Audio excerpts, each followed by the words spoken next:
यस जनचेतनामूलक लघु चलचित्रका सम्पूर्ण पात्र तथा घटनाहरू काल्पनिक हुन्। कसैको वास्तविक जीवनसँग मेल खान गएमा संयोग मात्र हुनेछ।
राजन हेर्दा मैले खेलेर आएको छु। के भयो भन् त? ए हिँड्न। हे के देखाउन आँटिस हौ? पहिला बस न। ओइ हेर्दा मैले खेलेर आएको छु। देखा छ्या चुरोट पो कहाँबाट लिएर आइस? बाबु खल्तीबाट नि। के को छ्या खाएर त हेर कस्तो मजा आउँछ। फिल्ममा हिरोहरूले खाएको हेरेको छैनस्? खाएर त हेर्न। खान्न हटा। ले एक पाउ मेरो लागि।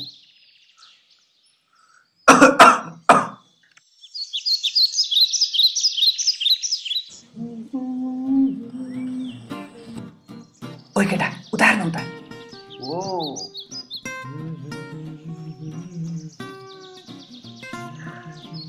ओइ हेरिस केटा यसरी हो केटी इम्प्रेस गर। बुझिस् नि? ल त पनि ट्राई गर। ठीक छ। फर्की नहेर मलाई। चुरोट खाँदैमा कति नै सानो बढे जस्तो। See, this works, man. ठुलो पर्ला हो जिन्दगी तिमी। एउटा देखेर जति घुमी देख्छु के हो। हैन कति चुरोट खान्छ गयो मलाई चाहिँ। हे जदाइ छोड्नु न हो। उमेर नखाए कहिले खानु त? एउटा चुरोट देखेर ठिकै भन्नु भनी जाइदाले अहिले यस्तो खुक्ने भइसकिस्। देख्दिनस् जति भन्दा पनि नलाग्यो। हो त चाहिँ गफ नदे मलाई। उल्टे जाब चुरोटले मर्ने भए। देख्नस् त्यता बुढाहरू चुरोट खाएर। यस्तो यो भाइ आफूलाई नपरे थाहा हुँदैन। परेपछि चेतास।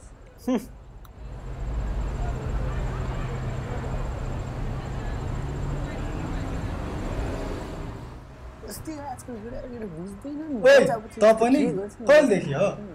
होइन कहिले काहीँ त यसो साथीहरूलाई साथ दिनै पर्यो नि।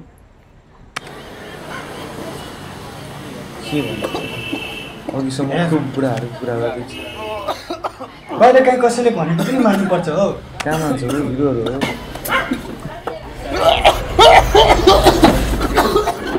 ओइ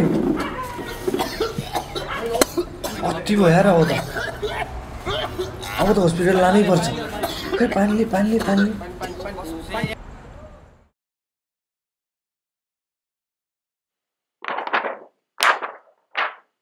तपाईको एक्सरे हेर्दाखेरि तपाईले लामो समयसम्म चुरोट सेवन गर्नुभएको देखिन्छ। यसले गर्दा तपाईलाई खोकी लाग्ने, छाती दुख्ने समस्या छ। यसलाई स्मोकर्स कफ पनि भनिन्छ। यदि बेलैमा यो बानी छोड्नुभयो र औषधि सेवन गर्नुभयो तपाईलाई समयमै यो समस्या समाधान हुन सक्छ। डाक्टर साहब यो चुरोट खानाले के समस्या देखिन्छ? फेरि चुरोट त धेरैले खाइरहेको हुन्छ तर नकारात्मक असरहरू सबैमा त देखिँदैन। यस्तो छ, तपाईले ठिकै भन्नुभयो। तर मानव शरीरले फरक फरक तरिकाले प्रतिक्रिया जनाउँछ। यो धेरै कुरामा भर पर्छ, जस्तो कि मान्छेको आनुवंशिक गुणहरू, उसको रोगसँग लड्ने क्षमता अथवा डिफेन्सिभ पावर अफ बडी भन्छ, र उसको शारीरिक अवस्थामा पनि भर पर्छ। त्यसैले गर्दा यो चुरोटले धेरै हदसम्म नकारात्मक असर पारेकै हुन्छ। हाम्रो शरीरमा कुनै त्यस्तो बिरलै रोग भेटिन्छ जहाँ चुरोटको सेवनले गर्दा त्यसमा नकारात्मक असर पारेको हुँदैन। सामान्यतया छातीको समस्यामा छाती दुख्ने, खोकी लाग्ने आदि इत्यादि समस्या हुन्छ भने तपाईँको मुखभित्रको कुरा गर्दाखेरि श्वास गनाउने, गिजा सुनिने, दाँतमा स्टेन भन्छौँ नि हामी, त्यो कलर बस्ने, यसले दीर्घकालीन रोगहरू जन्माउँछ, जस्तै भनौँ कि। र अर्को भयानक समस्या तर बिर्सन नहुने कुरा के छ भने क्यान्सर, मुखको क्यान्सर, फोक्सोको क्यान्सर आदि क्यान्सरहरू जन्माउँछ। झन् यसको एउटा तथ्याङ्क छ, यसले सामान्य मान्छेभन्दा 23 गुणा बढी क्यान्सर गराउँछ। भनेपछि डाक्टर साहब खाने जति सबैलाई चाहिँ नलाग्ने रहेछ। But prevention is always better than cure. हेर्नु त कति गर्छस् भने। हस् त डाक्टर साहब, हामी हेर्नुहोस् है भाइहरू, भविष्यमा पछुताउने काम नगर्नुहोस्। नमस्ते। हुन त अहिले भुक्न पायो भने के हुन्छ, कति देखेको छ।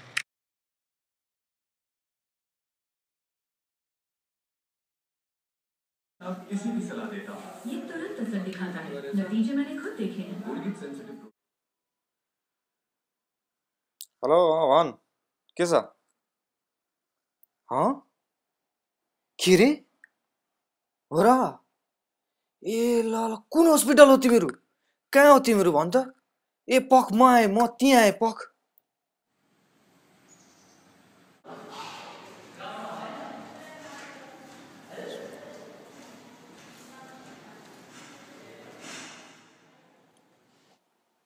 डाक्टर साहब नमस्कार। नमस्कार। हाम्रो आर्यनलाई कस्तो छ डाक्टर साहब? तपाईँ को हुनुहुन्छ? म उसको साथी, सानैदेखिको साथी। एकछिन मसँग आउनुहोस्। बस्नुहोस्। हेर्नुहोस्, आज एक दिनको कारणले गर्दा यो समस्या आएको होइन। लामो समयसम्म चुरोटको सेवनले गर्दा उहाँ क्यान्सरको अन्तिम अवस्थामा हुनुहुन्छ। क्यान्सर अन्तिम अवस्था? अब के गर्न सक्दैन डाक्टर साहब?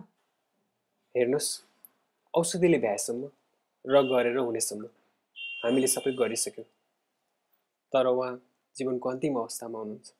त्यस्तो नभन्नुहोस् न डाक्टर साहब।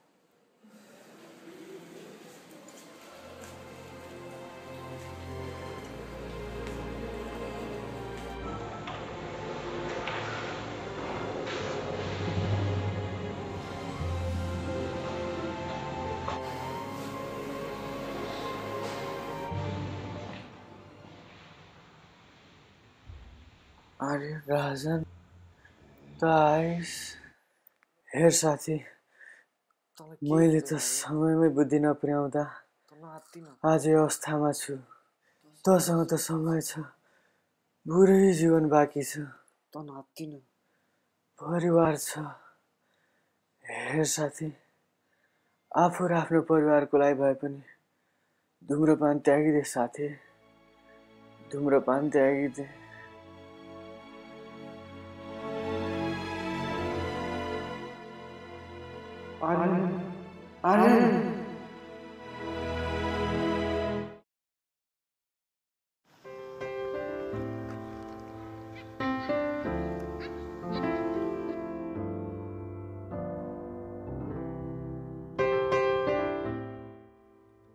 सानैदेखिको त मेरो एक्लो साथी, अझै कति बाँच्नु थियो तँसँग, अझै कति हाँस्नु थियो तँसँग। सँगै बिताएका सबै पलहरू मनमा खेल्छ।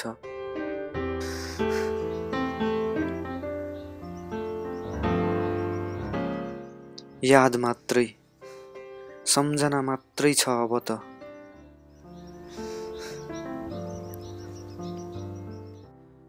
तर तेरो मृत्युले दिएको शिक्षा खेर जाँदैन, तर तेरो मृत्युले दिएको शिक्षा व्यर्थ हुँदैन।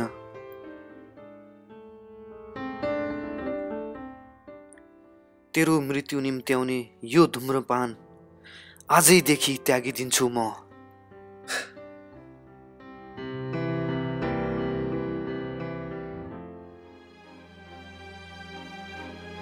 धुम्रपानको कारण विश्वमा वर्षेनी 60 लाख मानिसहरूको मृत्यु हुन्छ, जसमा 6 लाखभन्दा बढी धुम्रपान नगर्ने व्यक्तिहरू पर्दछन् जो धुम्रपान गर्नेहरूको नजिक हुन्छ।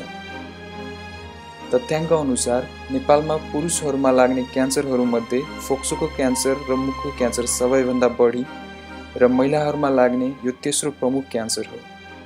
करिब 14,000 देखि 15,000 नेपालीहरूको धुम्रपानजन्य रोगहरूको कारण वर्षेनी मृत्यु हुन्छ। हरेक वर्ष नेपालमा करिब 50,000 देखि 70,000 नयाँ क्यान्सर रोगीहरू देखा पर्दछन्। धुम्रपान गरेको 7 सेकेन्डमै निकोटिन मस्तिष्कमा पुग्छ। चुरोटमा हुने 4,000 रसायनमध्ये 70 भन्दा बढी रसायनहरूले शरीरमा क्यान्सर गराउन सक्दछन्। प्रत्येक चुरोटको रसायन बिस्तारै थपिँदै बढ्दै जान्छ र शरीरमा अनेक रोगहरू देखा पर्दछन्। धुम्रपानजन्य मुख्य रोगहरूमा फोक्सोको क्यान्सर, मुखको क्यान्सर, श्वास प्रश्वास सम्बन्धी रोगहरू, मुटुको रोग, मुख र गिजाको रोगहरू पर्दछन्।